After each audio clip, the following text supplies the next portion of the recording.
Sorry. Elaine's grief would turn to anger when she became involved in criticising the Ministry of Defence for deficiencies in the equipment and protection provided for combat troops. It meant Luke's inquest was doubly painful. They treat you as if you're the enemy. If you're a nice, quiet parent and accept everything they're saying, oh, you're fine. Do you question them? What did it do to you and your family going through that? It's changed me completely. I hate to say it, but I've become like a little bit of a hermit. I find it difficult to leave the house. I prefer to be around my animals than people.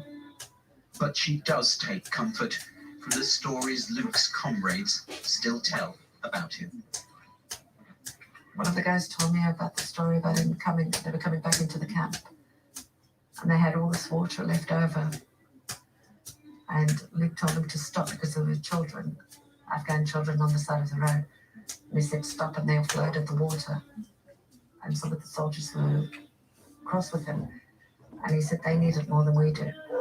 He was a good lad. And he was kind, very kind. But now I miss him very much. Davis with that report.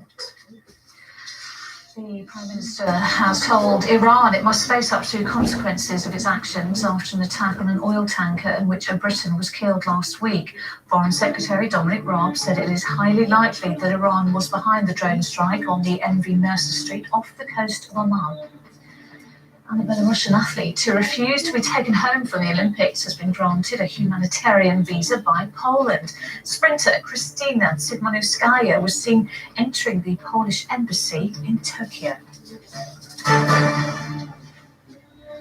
Thousands of people have had to flee homes and holiday resorts as huge wildfires continue to rage through forests along the Turkish coast. Residents and tourists even took to the sea in a flotilla of small boats to try to escape the flames and thick smoke. Sangeeta Lal has the latest. In the intense Mediterranean sun, a heat wave fed by strong winds has turned the forest into a furnace. As people call for their pets, others flee from this usually peaceful holiday resort. For 5 days now, the skies in Mugla have been filled with flames. The local mayor tries to reassure residents, but as the blaze spreads, this woman feels like it will never end. It's obviously burning, she says.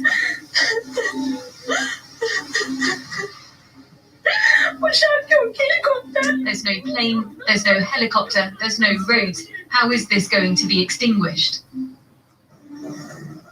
A question being asked in Italy too, as flames destroy the coastline in Pescara. Emergency teams try to control the blaze. And in Greece, hundreds have been evacuated as fires spread through roads. In Antalya, though, the fires are now under control.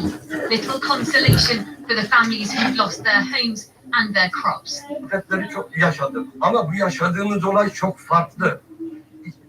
I've seen many things in my life, this man says, but never a natural disaster like this one.